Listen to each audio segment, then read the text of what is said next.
Alright, g'day guys, we're here back at Deakin Uni again, getting some more content for you guys. Now, what we're doing today is Luke's going to use this met cart and we're going to try and show to you the changing in fuel requirements from low intensity, or from rest to start with. We're getting some resting data now. Then we're going to start him off at a nice low intensity and we're gradually going to progress that and watch the transition of his fuel utilisation from a mix of fat and carbs, so a higher reliance on fats while we sit at rest and low intensity. And as the intensity of the exercise goes up, he's going to transition to more and more requirement to use his carbohydrates as a fuel store. So we're going to look at that today, so we can talk about the different fuels that we use during exercise at different intensities.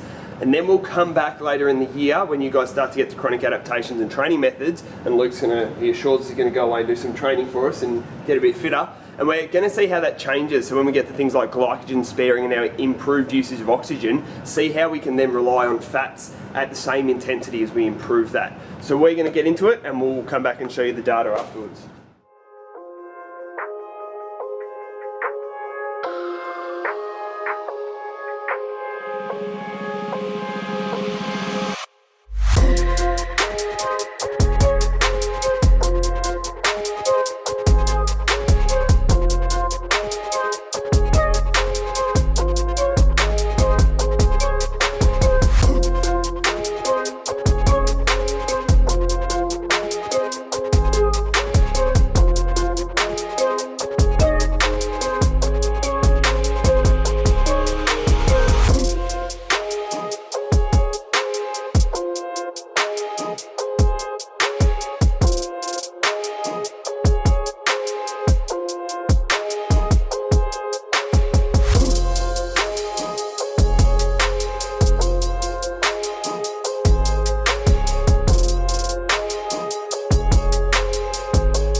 So this graph is going to show us the percentage of fuel usage coming from fats and the percentage of fuel usage coming from carbohydrates throughout that exercise testing protocol. In the blue, we have heart rate.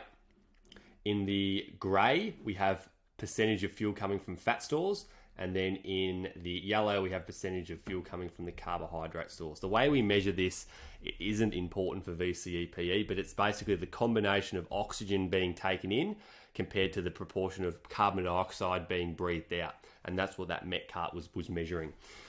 So what we can see is at a lower intensity, so at rest, the 3 minutes of resting data, I've got about 95 to 100% of my fuel coming from fat stores, and therefore only 0 to about 5% coming from carbohydrate stores. We then start the exercise protocol. We start to increase the intensity, heart rate goes up, and therefore we start to shift our fuel usage. What you'll notice is that when fat comes down, carbohydrate usage comes up. So these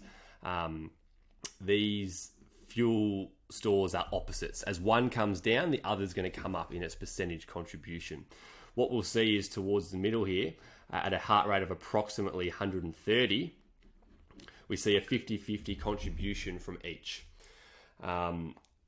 Thereafter, as we increase the intensity further, you see quite a dramatic shift towards carbohydrate usage and therefore a reduced shift towards fat usage, until right at the end when we've got about 3 minutes of data at a very high intensity. So as I'm approaching my VO2 max, you can see that we have 100% of our energy coming from carbohydrates and therefore 0% coming from fats. Now what's going to happen is, as I get fitter, if I go and do this again in 3 months time or 6 months time, if I've increased my aerobic power, so I've increased my VO2 max, what's going to happen is that this graph is going to shift to the right. Okay, so what might happen is I might not reach my 50-50 contribution until here, and therefore I'm going to be using more fat at the intensity down here, and as a result I'm going to be able to glycogen spare.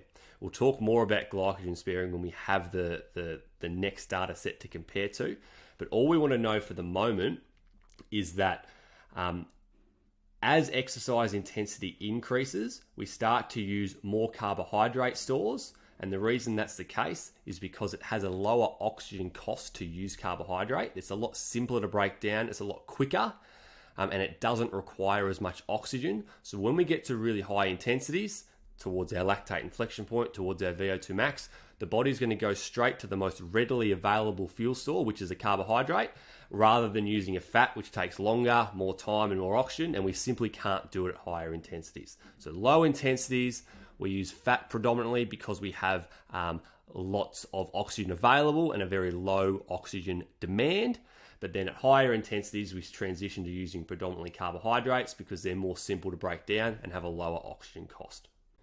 And the effect that this has on performance is that we have a finite limit of carbohydrate stores. So we have about enough carbohydrate stores for 1.5 to 2 hours of high intensity exercise, but we have an infinite number of fat stores. So we have enough fat to last us 2 weeks. So we get stuck out in the wilderness for 2 weeks, we're not going to die, we have plenty of fat, but we only have about 1.5 to 2 hours of carbohydrate stores. And once they run out, once they deplete in their stores, then we're going to have to rely solely on fats for our fuel source. And as a result, we're going to have to significantly reduce the intensity due to the differences in the oxygen costs. So you might have heard the term hitting the wall, or the more technical term is glycogen depletion, which is what you should use. When we glycogen deplete, we have to go back to using predominantly fat, which takes more oxygen and therefore more time to break down. And as a result, we go into fatigue and performance is going to be reduced.